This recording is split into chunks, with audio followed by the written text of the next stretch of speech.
Welcome to Cardinals Cover 2 with Craig Grialou and Mike Jurecki. Cardinals Cover 2 is brought to you by Arizona Cardinals Podcasts. Visit azcardinals.com/podcasts.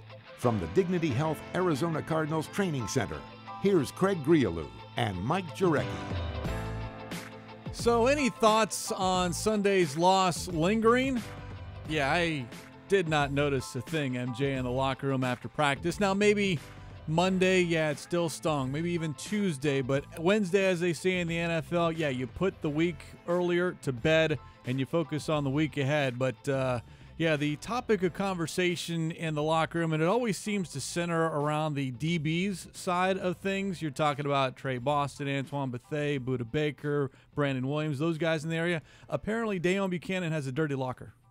According to guys around him, I mean, some of these guys have been somewhere else, and they want more room in their locker. Now, the Cardinals have upgraded the entire facility. They've got plenty of room. There's plenty of room. It's just, you wonder what their house looks like. Buck stuff just kind of spills everywhere, and Bethea didn't like it, so it became a topic of conversation. And, of course, the media gravitated to everybody to get the story, and, of course, it became a thing for about 5-6 minutes. Yeah, and, when Gerard Powers was here and Rashad Johnson and, some of the other corners they had, even Tyrann Mathieu as a defensive back, they were a close-knit group. Yes, it's always fun, and, the team has put that Raiders loss behind them as we take off here on this Wednesday, the day before Thanksgiving. Happy Thanksgiving to everyone out there here from all of us at Cards Cover 2. Grialou, what's your favorite dish on Thanksgiving Day? Stuffing. Do you like the Jimmy Dean sausage in there? No, not a big sausage guy. What about some mashed potatoes? Mac and cheese. That's what we do at the Grialou household. How about cranberry sauce? See, now you're making me hungry. We got to get to a show here. I understand. It's Thanksgiving's tomorrow. Hey, we've got roster moves and more roster moves. The Cardinals were busy on Tuesday. Something Coach Wilkes alluded to on Monday. We'll play the numbers game, and we'll take you inside the Cardinals Film Room. It's your exclusive access courtesy Kyle Odegard, and, of course, your questions via social media using the hashtag CardsCover2, and that's with the number 2 to get involved in the show. Here on this Wednesday. We do it Monday, Wednesday, and Friday here from the Dignity Health Arizona Cardinals Training Center. Hashtag CardsCover2. All that ahead here on this Wednesday, but first, the news of the day. And at practice, there were a good number of players who did not practice. In fact, head coach Steve Wilkes named 7 players who were not on the field.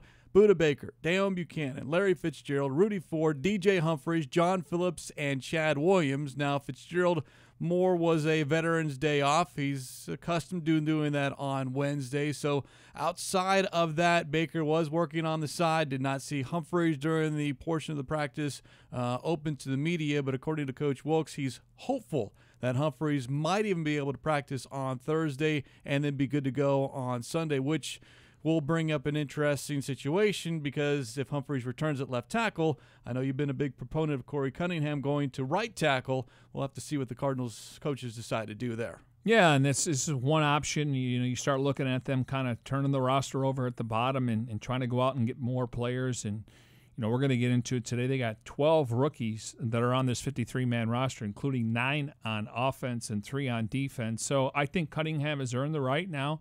I know this team is still wanting to win games. That's the bottom line. You can't go on losing streaks in the NFL just the morale-wise, and so they want to win games. And I don't think there's a huge drop-off between Corey Cunningham and Andre Smith. Actually, I think upside-wise, I like Cunningham a little bit better. A couple of other injury notes. Olsen Pierre did limp off the practice field. We'll get an update on him once the injury report comes out. The good news, Robert Kimdichie was on the field and going through position drills. He's been absent the past 2 games, so good to see 9-0 on the field. And according to Coach Wilkes, it was a good, energized, spirited practice, and the guys, according to him, bounced back well from Sunday's loss, so that is good. Now, the roster moves, and there were a handful earlier this week. In fact, there are 3 new players on the active roster. A couple of the cornerbacks, David Amerson, Chris Jones, and also wide receiver Jalen Tolliver. Amerson was with the team just last week, only to be released on Saturday, and Jones and Tolliver were both on the practice squad, so they get promoted and an opportunity for them, depending on what happens injury-wise and depth-wise, that those young players could have a say in what their futures might be as far as being able to get some reps here in 2018. Yeah, Tolliver's interesting. He's an undrafted free agent, just like a few other guys that are obviously being able to dress on game day, more of a special teams player. And you talk to, people that have watched Tolliver, they really like his hands. He's got strong hands. Now, you got a chance to see Trent Sherfield catch his first pass in the NFL. He's a guy that can go into traffic and maybe get some yards after catch. Of course, he's playing on special teams. So to me, with Chad Williams, iffy right now, and hopefully he can practice this week. And then, obviously the inconsistency with J.J. Nelson, why not flood the position? We know that Christian Kirk has made strides, and, I think there's some other guys that, deserve the same opportunity. Absolutely. Now, in order to make room on the roster for those players, a couple of players were released. Defensive end Vontarius Dora and cornerback Jamar Taylor officially waived on Tuesday. There was some rumblings that he was going to be released on Monday. The move was made official on Tuesday. He was acquired, Taylor, if you remember, in the offseason from Cleveland for a 6th-round pick in 2020. Cardinals had high hopes for him as far as being able to fill that position opposite Patrick Peterson. It did not work. Coach Wilkes addressed that move, that decision, earlier today. Again, I thought Jamar, did a good job when he was here. We needed more production out of that position. As I mentioned the other day, we're going to continue to try to turn the back end of the roster, looking to evolve as we move forward and try to finish the season strong. 17 tackles, 1 pass breakup in 10 games, 3 starts. He lost that starting job, though, in Week 4. Yeah, it's just, and I give the Cardinals credit. They've been trying to find that corner opposite of Patrick Peterson for a long time. And when you look at that from that standpoint, Craig, I mean, you got to take a chance. And he had to take a pay cut to come here. He's making $1 million. Now, they'll save $4.5 million on the cap next year, so he won't have any dead money accelerating like a guy like Sam Bradford. So it was time to move on, and maybe the nail in the coffin was the pass play in the Raiders game. But we'll see if he lands somewhere else. He obviously can provide some depth, but I don't fault them. It was a 2020 7th-round pick, and you do that all day if you thought the guy can come in here and play. I don't know if it was his technique, but he was getting beat off the line of scrimmage, and he was allowing some splash plays to happen. Yeah, I saw Leonard Johnson get some playing time in the second quarter on Sunday. We'll see if he gets any more time at the cornerback position. One other move made, this involving the practice squad, but it's a familiar name for Valley fans. Former Arizona State Sun Devil Zane Gonzalez signed to the practice squad. The former 2016 Lou Groza Award winner, drafted by the Browns in the 7th round in 2017, kicked very well last season and set some Browns rookie records as far as most field goal made and longest field goal, but struggled this season, was dealing with a groin injury, but inside the locker room he said he feels great and happy for the opportunity to come back home. Yeah, if I can make a prediction, depending on Dawson over the stretch here, obviously he gives you more veteran presence, and his team's in close games. I would think we're going to see Zane Gonzalez at some point maybe in week 16 or 17, and the reason why is if he's on the 53-man roster to end the season, you own his rights for the next few years. Now, that doesn't mean the Cardinals won't bring in competition at that position. If he's not on the 53-man roster on the practice squad, he becomes a street free agent. He can go sign somewhere else. So I would think they're intrigued with him. I think they liked him coming out in the draft. And it's unfortunate for him. He had the growing injury, and he didn't really want to talk about Cleveland today, which I understand you want to move on. But I do think he's part of the future, and we'll just have to wait and see if they make that move at some point. Well, also keep in mind, Phil Dawson's dealing with a couple of different injuries, most recently a hip injury, so it does give the Cardinals some protection if Dawson's unable to go. Yeah, and you need that. And again, this team is looking ahead. They want to bring in some guys they feel like could be part of their future, and I think he's earned the right to give them out that opportunity. Now, again, I do think they'll bring someone else in just because you want to have competition at a lot of different positions, including punter, kicker, long snapper, etc. Also, the NFL released the latest voting results for the 2019 Pro Bowl. Drew Brees leads all players in balloting, but among NFC cornerbacks, the top vote getter is Patrick Peterson. And voting can be done on NFL.com/Pro Bowl votes all the way up until December 13th. Would love to see Chandler Jones get some more recognition as well. Right now, I believe he was 4th among all defensive ends. Not exactly sure where he fell within the conference, but certainly he's deserving. And Andy Lee. Where's the weapon? He's got to be up there as well, considering how well he's done. Yeah, I think he's 2nd right now in the NFC.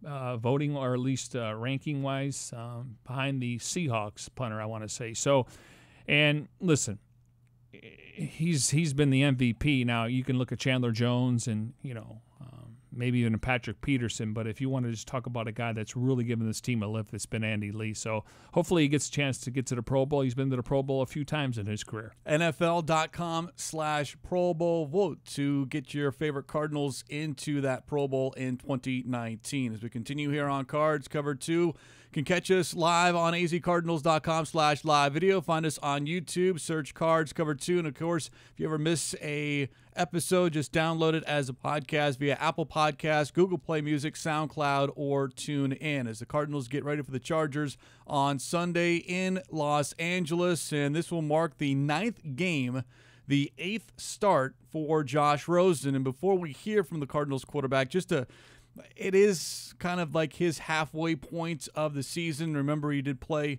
one game coming in for Sam Bradford, but 8 games overall. How would you, not rate, but how do you think he's looked big picture from 30,000 feet out?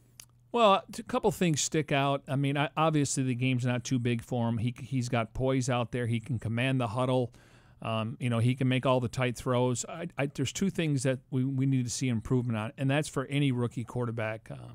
That is completion percentage, and you want to have more touchdowns and interceptions. Now, he is being pressured. Matter of fact, according to Next Gen Stats, he's the most pressured rookie quarterback in the NFL based on his start. So you definitely want to clean that up.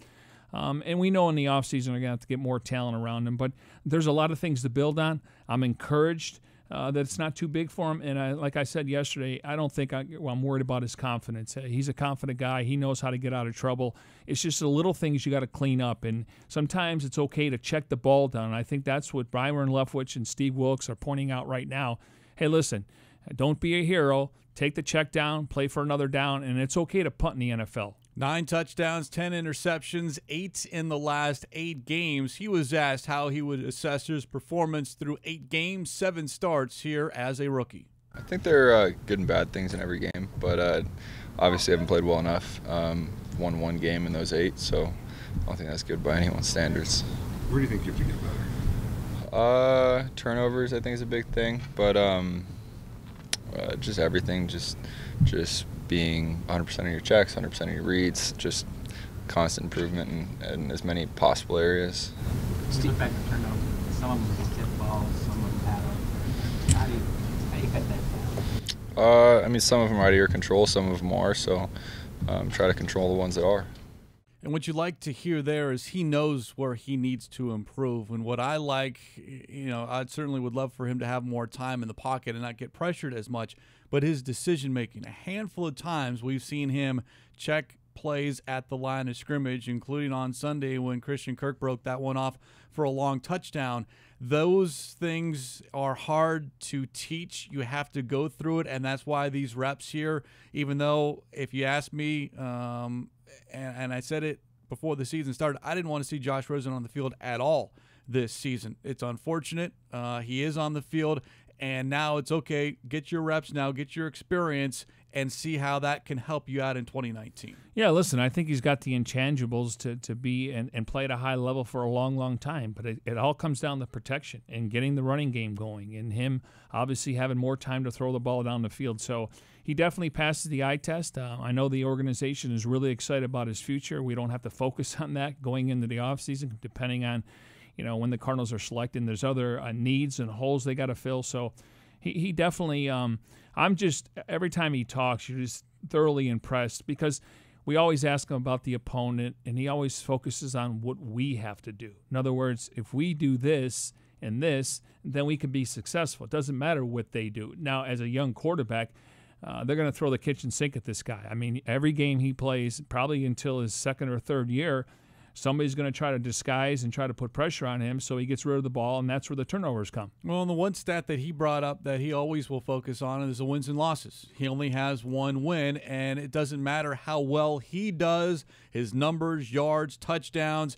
And he even said, and I think he said this a couple of times this season, that he wouldn't care, and I'm sure he would in the back of his mind, but if he threw 3 interceptions and they still won, that is what matters, coming out on top at the end of the day. Yeah, a lot of people, when they look at quarterbacks, they'll look at your touchdown-interception ratio, your completion percentage, how many yards are you averaging per play. But unfortunately, quarterbacks are judged on their win-loss record. Absolutely, as well it should be. Yeah, I mean it's a team game though. I mean, in baseball, you get judged on wins and losses if you're a pitcher, reliever if you're blowing a save or something. So, listen, quarterbacks get all the credit and they get all the blame. But I think he understands that if he can move the ball down the field and they can get some splash plays, that's stuff you can build on going into the offseason. It would also help if he had some more help, not offensive line help, but players that he can throw the ball to, because outside of Larry Fitzgerald and Christian Kirk, there's got Trent Sherfield, there's a rookie. Jalen Tolliver just added that's a rookie. Chad Williams is hurt. All of a sudden, and J.J. Nelson, sometimes you just can't trust him. That's two players, two wide receivers. I'll throw a Ricky Seals-Jones. It hasn't been consistent enough. I agree, and I thought his hands got stronger because a lot of times he's in position to make the catch. Rosen's throwing the ball to him in a really good spot between the numbers, and sometimes the defensive backs are coming in and chopping his hand or wrist. And so, but it's gotten better. But you're right, he's been inconsistent. They need him because he is a matchup issue on the outside, especially down the middle and down the seam, where you usually expect those tight ends to have big performances. And it's kind of been hit or miss with Ricky Seals-Jones so far this season. Of course, when you talk about Christian Kirk here in his first season, 495 receiving yards, that leads the team. Third among rookie wide receivers, also has 3 touchdowns. And Rosen asked about Kirk earlier today, explained exactly why Kirk is having such a good first season. I think Christian's been unbelievable. I mean, he's got a very bright future. And as Byron always says, he knows he's going to be a really good player because he's a huge head. So apparently with like Hines Ward, who's the other one? Golden Tate. Apparently, if you have a really big head, you have a really good chance of being a good receiver. Rosen was followed up with a question, do you mean literally or figuratively? And Rosen said, literally. He has a large head. So, of course, what do we all in the media do? Well, doors open up to the locker room. You go straight for number 13. Find where Christian Kirk is. Where's Kirk? And then you start eyeing him up. Like, does he really have a big head, or is it because of the hair or the forehead? Of course, the question was asked about Kirk based off Rosen's comments earlier. It's just something you got to embrace. I guess that's a saying. I guess that's a thing. I'm new to it as well, but I guess, hey, if it's working in my favor, I'll just embrace it. How does the big head help you in patterns and catching the football? Hey, Larry says it's always used for protection, so I can't get hurt with this thing. So, no, it's funny. I mean, I've been getting jokes about it since I was little. Parents, family always mess with me about it. Like I said, you just got to embrace it. You know, a guy that has a large dome is Bruce Bochy, the manager of the San Francisco Giants. And so when I look at him, it doesn't really stick out. I know it as now you think about it, now every time I look at Christian Kirk, I have that thought in my head, does he have a large head? I just don't. Again, I think it's the hair and the forehead. I think it has more to do with the hair. You know who's got another large head, and he would admit it? Kent Summers from the Arizona Republic. Wow, are you taking shots here? I'm just thinking out loud here. It wasn't a shot. He admits it. I don't. But that's like when you go to the hat store, you got to get like the extra large, the flex fit. Yeah. Well, and it was asked of Kirk, what size hat do you wear? It's like, I don't wear hats. I don't even know. So it's it's part of it. He kind of joking. The part of it, I think, is like just a little bit sensitive to the issue too, as well. That doesn't want to talk about it. If the OC's talking about you, well, of course, and of course, what do they say? What do they say? If you're being talked about, if you're being joked about, and you can take it, that means they like you in that locker room. You're respected. And the 3 guys that were mentioned there, obviously the question what Rosen said was, so he's close to Fitz, Rosen, and Leftwich. Can't get any better than that. No, certainly some great guys. He's very thankful for that, just in time for Thanksgiving. Hey, you couldn't ask for a better mentor than number 11 in that Cardinals locker room right now. As we continue here on Cards Cover 2, still to come, we'll go inside the Arizona Cardinals Film Room with Kyle Odegard. Of course, your questions via social media using the hashtag CardsCover2 with the number 2 to get involved in the show. Before that, and before we completely move on from Week 11, let's take one last look back at Sunday, and then look ahead to the matchup with the Chargers.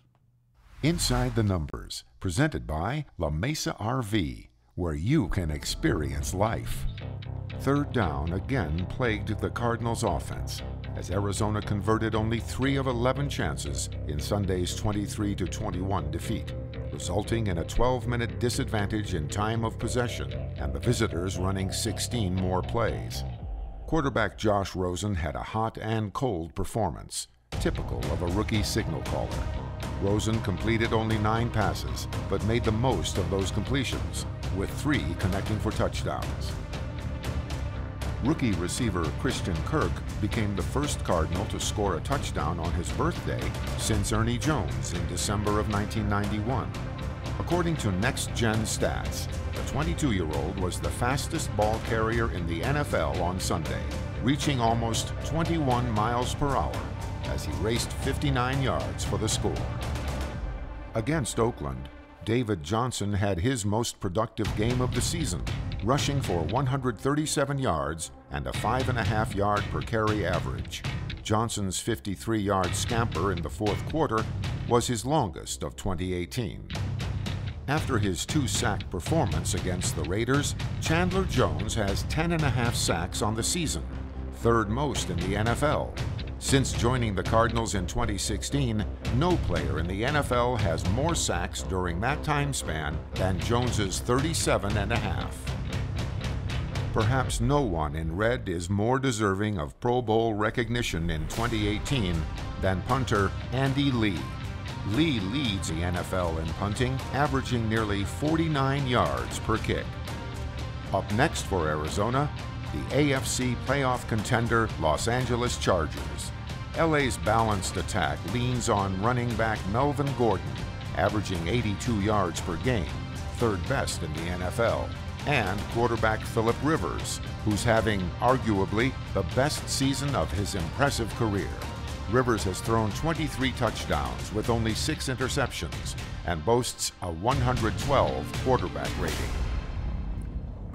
With Phillips under center and Melvin Gordon running the football, the Chargers offense number 7 in the NFL. That is what is ahead for the Cardinals coming up on Sunday from the StubHub Center. 2:05 is the kickoff. 9:30 a.m. the pregame coverage will begin on the Arizona Cardinals radio network. And, of course, if you want to know where to watch, listen, and follow the game, just go to azcardinals.com/GameCentral. A great place to go even on game day. Live blog with play-by-play updates, scoring summary, video highlights, and, of course, all the game-related content. This Chargers matchup now, MJ, and we'll get more into this on Friday, but the third of 3 straight meetings with the AFC West. This Chargers team, 7-3, very solid. They don't do anything particularly well more than the other. They're just balanced and very good across the board.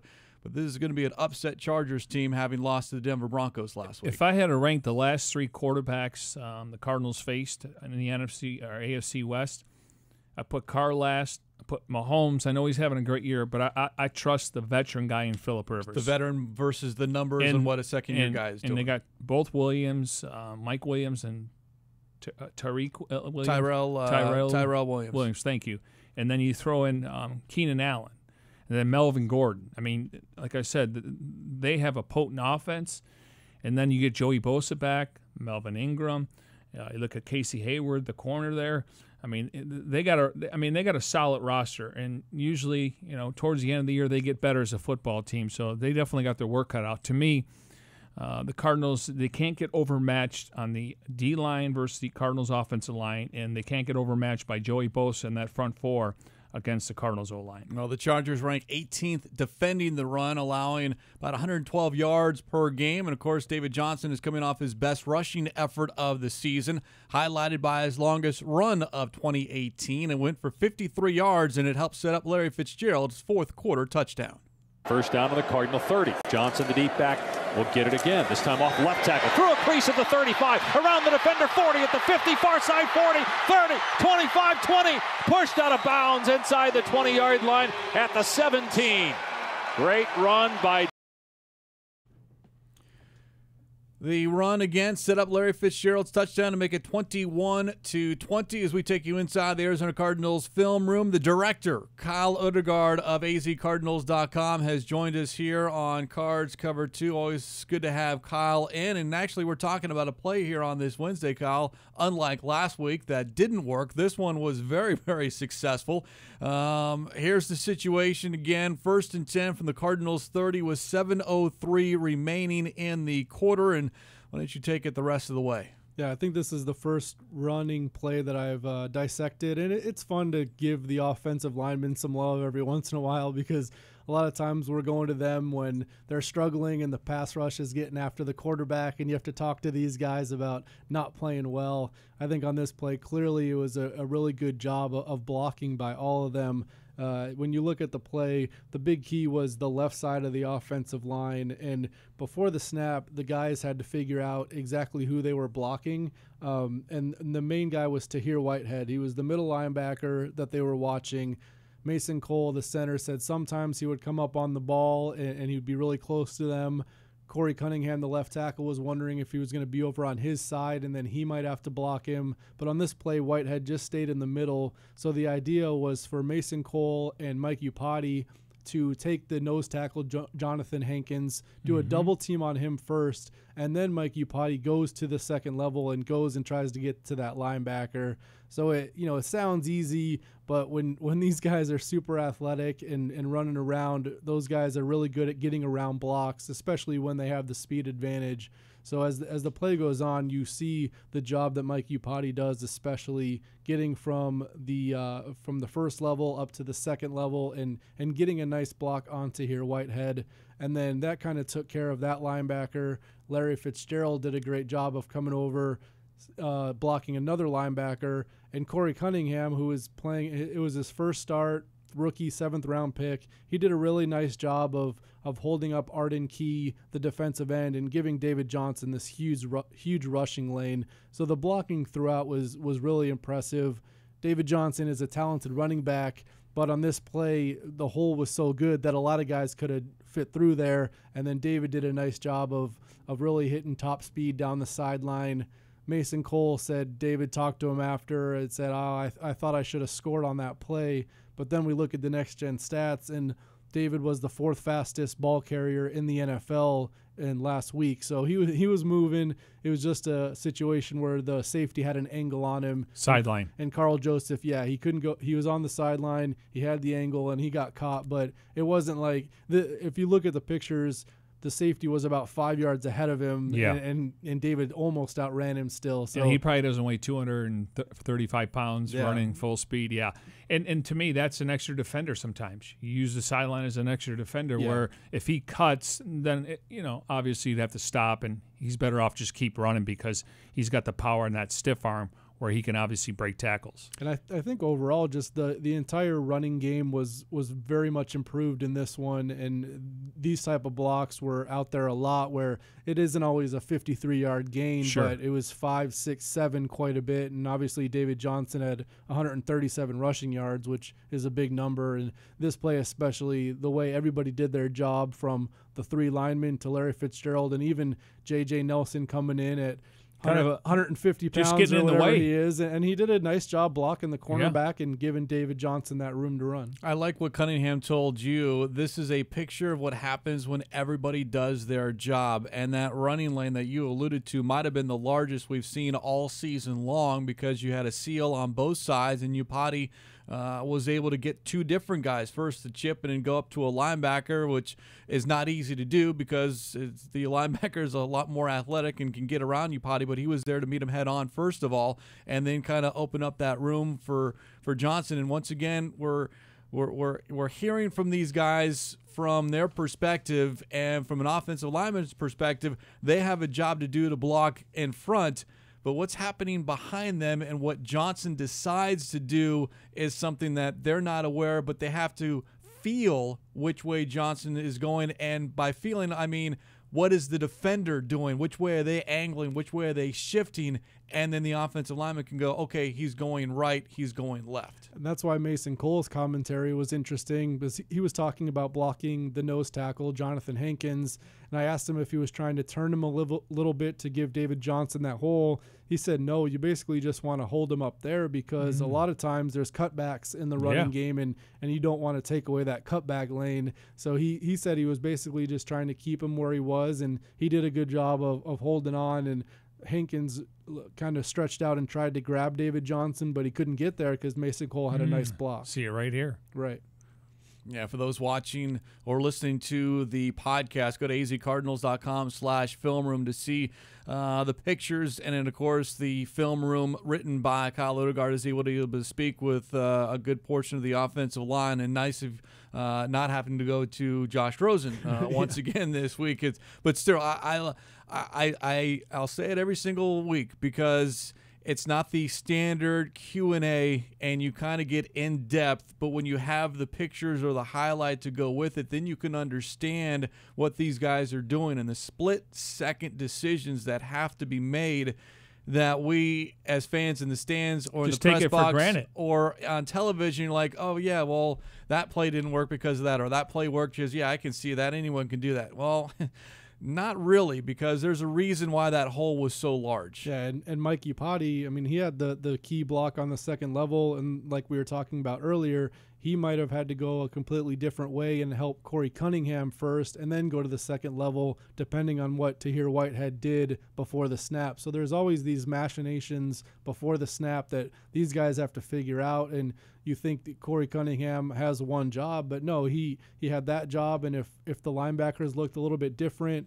he could have changed responsibilities. So that's why it's so hard for rookies to play early on in the NFL. And the fact that Cunningham had a nice game, obviously we've seen good things out of Christian Kirk, who you were talking about earlier. Josh Rosen has been up and down, but he's made nice progress. You can't have a perfect rookie season because there's so much to learn, but these guys are getting this knowledge, and you know, like you're saying, we hear one play every week, and it's really cool to hear how it's broken down, and these guys have to know 60 to 65, 70 plays, and it's a lot for a rookie to take in, and these guys are doing a nice job of progressing. Well, I just like the fact that you can pick, obviously, plays that were maybe touchdowns. This obviously put the Cardinals in great field position, but you're getting different guys to speak to you, different voices, so you get different intel and insight from a guy like Corey Cunningham, who's making his first start. He's probably his head spinning, going into, driving to the stadium. I know he's been getting reps in practice.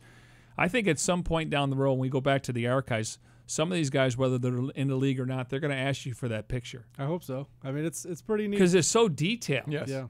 And then they can explain it. And they enjoy talking about, what they're doing, their job responsibilities, because a lot of our questions are more big picture or injury related. And this is the stuff that they have to know and that they take pride in doing when they do their job well. So that's why it's fun to highlight some of these things. And the way all 5 of those guys blocked on that play, and even on the backside was some nice blocks. It reminds me of Byron Leftwich a few weeks ago talking about, every time I call a play, I think it's going to work to perfection, and a lot of time it doesn't. But this was a play where all those guys blocked so well, and you see the result, the 53-yard gain. I want to get into the running game as a whole, but since we're kind of focused on this particular play and what Corey Cunningham was able to do, the number of rookies that are contributing to this team, and I know MJ's big on it, but it was your tweet on Sunday that I saw that, because I was counting, I had 5 rookies on one play, and you put out there that it was 6, and you're absolutely right, because Sherfield was on there with Christian Kirk. That's 2 wide receivers.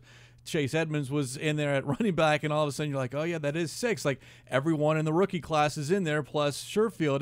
It's amazing that they are contributing. Now you can say that there's a reason why they're on the field, because, well, the season is what it is and there's injuries. So maybe if it was reversed, if you're 8-2, well, they're not on the field at that given point, but circumstances have happened. But when you're on the field, you're doing something and you don't look lost. And I haven't seen too many times when these rookies, regardless of who they are, when they've looked lost on the field. No, I totally agree with that. And like you said, obviously the offense has had a lot of issues this year, sustaining drives and coming up with big plays. But yeah, you look at it and there hasn't been a glaring rookie who has been the huge issue. I think all of them have been up and down, but the fact that they're all progressing and haven't looked lost, I think you can see all the progress, and that's important moving forward. We don't know if all of them are going to be contributors. It could be where some of them are just depth pieces moving forward. Sure. But I think it's great to get this experience, get them on the field, especially in a season when you're clearly not going to the playoffs. You want to take a look at them for down the road to see if this guy is good enough where maybe we don't have to address it in free agency or in the draft next year. So it's an important 6 final games for all those guys. You know, I tweeted out a little bit earlier, 12 rookies on the roster. On the 53, 9 on offense. Couple linemen, a couple receivers, quarterback, and Steve Wilkes, couple offensive linemen. He's willing to play them. Bruce Arians very much held back early in the season. From day one, a lot of these guys have been out there, and now even more are coming. And Jalen Tolliver getting promoted from the practice squad to the active roster. They're clearly looking at these guys and letting them show what they can do, and if it doesn't work, it doesn't work, but they're getting their opportunity. Yeah, and usually BA would say, well, these guys can contribute after Thanksgiving. These guys have been contributing all year. Yeah, and that's why, I mean, we look at some of the things they have to figure out mentally, and that's why he didn't want to lean on them early. Sure, and plus they had a veteran team. Right. And they were trying to make a run, which is here they're trying to find out who they have moving forward. And then 3 on defense. So you got 12 total, and those guys are really special teams players. They added Chris Jones. You look at Gardeck and then Zeke Turner. And maybe those guys get a little bit of time in the rotation at some point defensively if they want to look at them. Tough to know because your defense has played well, and you don't want to take away playing time from veterans who have earned it. Right. But if there's injuries, maybe you start giving them a few looks. Kyle Odegard of azcardinals.com joining us here on Cards Cover 2. You can check out his work, especially inside the film room on azcardinals.com/film room. Now let's start where we began this, or go back to David Johnson and just his success over these last 3 games with Byron Leftwich. I saw the numbers, and I believe this was our stat whiz, Mike Helm, who came up with this. The last 3 games with Leftwich as OC, 145.7 yards from scrimmage, his average over these 3 games. First 7 games, not nearly half as much, less than 72 total yards from scrimmage. And, well, it's going back to 2016 when Johnson was, if not the best player in the NFL, and I think the Cardinals are slowly getting back to it. It's just unfortunate that here we are, Week 12, talking about the success of Johnson, and as opposed to Weeks 1, 2, and 3. Yeah, I don't think anybody's going to question if he is back to what he was in 2016, because that was my tweet, by the way. Thanks for giving Mike Helm credit on that. Well, it's on the game notes. Was it? Yeah. Okay, so sorry, I didn't see time that out. first. Do we have controversy? Did you come up with it and he stole it? Yeah, or you wrote it and you stole it? We'll have to figure out the timestamps on those. I'm just saying it's right here, black and white, right here. Yeah, no, you're right. You're right. I hadn't gotten to the game notes yet, but I believe you. Yeah, you're like, who reads game notes? But I think just overall, I mean, people have talked about the defenses they faced, which haven't been good, but clearly they've done a lot of different things with David Johnson. We've seen him against great defenses, and he still performs in Seattle all the time. I mean, good defenses haven't stopped David Johnson in the past few years, so I think he's found a good rhythm with Byron Leftwich, and clearly they want to get him 25, 26, 28 touches a game, and so far it's definitely helped the offense, I believe. I'll go to 30. Sure. I mean, because he was targeted a few times in the previous game against the Raiders. 1 catch for 17 yards, really nice throw and catch, but he also dropped 2 balls. Mm-hmm. One was a huge screen play, so I still think he's going to be involved in the passing game, and because anytime that he lines up outside, you either get a linebacker or a safety. We know that wheelhouse route. It's a really easy throw for the quarterback. Throw to the right shoulder. Nobody can intercept it, and then he's off to the races. Yeah, I think they're going to keep feeding him, giving him touches.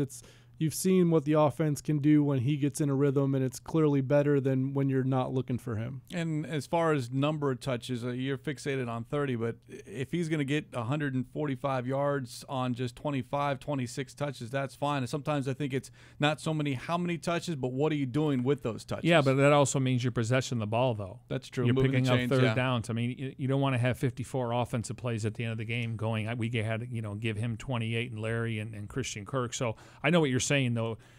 quantity versus quality. I get that, but I'm just saying if you up his ante with touches, that means you're running the ball, you're taking pressure off your defense, and hopefully you're converting on third down. And running backs always like more touches to kind of get more into a rhythm, so we'll see what happens. And even just looking at this play, it was kind of just a regular inside zone, nothing too special about it, but you keep giving him the ball, and eventually you break one off like that, and all of a sudden you're at 125 yards instead of 75. Yeah, I think that's a good point because we're starting to see him 7-8 carries. And running backs, Barry Sanders is a prime example. +1, +2, -3, and then he runs off for 23. Yeah. And that's how you get rhythm in the game. And the offensive line starts to figure out what's working, and that's when there's holes in lanes. And we're starting to see more of that because prior, under McCoy, and it's not personal, it's pretty obvious watching the film, no lanes, no creases, and there were a lot of defensive linemen at his feet, which were tackle for losses. And anytime you have a tackle for loss, that's on the offensive line. The nice thing about David is he's not like Barry Sanders where, he's a bigger running back. Sure. And he showed, I think, a nice job in this game of just pushing forward instead of trying to juke when it wasn't there. And he's big enough to knock a linebacker or a defensive back backwards, and you get 2, 3, 4 more yards on a run like that. So he can do the tough running, and then he can also bounce it outside and get the big gains. Always good work, Kyle. We appreciate it. You got time to stick around for the sound off? Sure. Let's see what the Bird Gang has to say here on this Wednesday using the hashtag CardsCovered2 with the number 2 to get involved in the show here. And we'll begin with Twitter and a question about the rookies, something we already discussed, but now that all have played at least one game, if you had to pick one of them that has impressed you the most or shown the most promise. Of all the rookies? Of all the rookies. To me, Christian Kirk, I think he was a second-round pick, which is pretty high, but people were wondering if he had the top-end speed and if he could play outside receiver. I think he's answered every question that was asked of him in the pre-draft, which is always a very critical process. Sure, they pick you apart. Yeah, so even just, a few games into his career, he's already showing that he can be a productive wide receiver in the NFL. I like Zeke Turner, the route he's going, following the footsteps of Budda Baker. Now, Baker got time on defense last year. We haven't seen Turner on defense yet, and I just wonder if that might change, at least put him out there to see what he can do, whether that's in the box in that hybrid position, because we were told during training camp that he's not really a safety. He's kind of like that dollar linebacker. All right, since you guys went that route, I'm going to go Mason Cole, just the fact that he's played every single snap. Absolutely. I know he's undersized, and listen, the fact that he's in there playing and he's protecting, he's helping up making it with the line calls, this is only going to make him a lot better in the future. He hits the weight room in the offseason, so I'm encouraged with him because when you get thrown into the fire like he did, now granted, Shipley's been around, Ray Brown's a qualified offensive line coach, so he's getting the help there. But for the most part, the fact that, we get to next year, he'll have a year under his belt of taking all the reps, whether he plays center or guard. He's doing AQ Shipley proud, by the way. Not missing a single game, not missing a single snap.